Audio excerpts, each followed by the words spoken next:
சரிங்கண்ணா. இப்போ அந்த குஞ்சிலிருந்து வளர்த்துறோம், பட்டா வரைக்கும் வளர்த்துறோம் அப்படின்னா நம்ம எந்த மாதிரி அந்த குஞ்சுகளுக்கு நம்ம பாங்கு பண்ணி எடுத்து? குஞ்சுக்கு ஒரு மாதம் வந்து கம்பில் வந்து கோழி தீனி கொஞ்சம் கலந்து வைக்கணும்.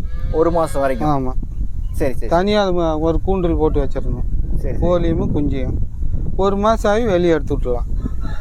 இப்போ அந்த குஞ்சுக்கே நம்ம கம்பு கொடுக்கறது நல்லதுங்களா இப்படி? ஏன்னா குஞ்சில் வந்து அவ்வளோ அந்த ஹார்டான பொருள் எடுத்து அது செரிமானம் ஆகக்கூடிய தன்மையெல்லாம் கொஞ்சம் கம்மியாக இருக்கும். குஞ்சு கொடுக்கலாங்களா? குஞ்சுக்கு தான் கம்புலாம் கொடுக்கணுங்க. குஞ்சுக்கு தான் கொடுக்கணும். அதுதான் கோழி தீனி கொஞ்சம் சேர்த்து கொடுக்கணும்.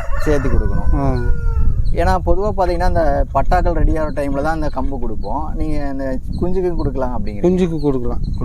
ஓகே ஓகேங்க. வெறும் கோழி தீனியே வச்சோம்னா பொதன்னு ரொம்ப பெருசாகி போயிடும். அப்புறம் வந்து கால் பேலன்ஸ் வராது, படுத்துக்கும். ஓகே. குஞ்சிலிருந்து அந்த கம்பு கலந்து கொடுத்துட்டு வந்தோம்னா தான் அது மறுபடியும் வெளியே நீ கூட்ட ஒருபாடு கம்பு தங்கும். இல்லைன்னா இழைச்சி போயிடும் குஞ்சு.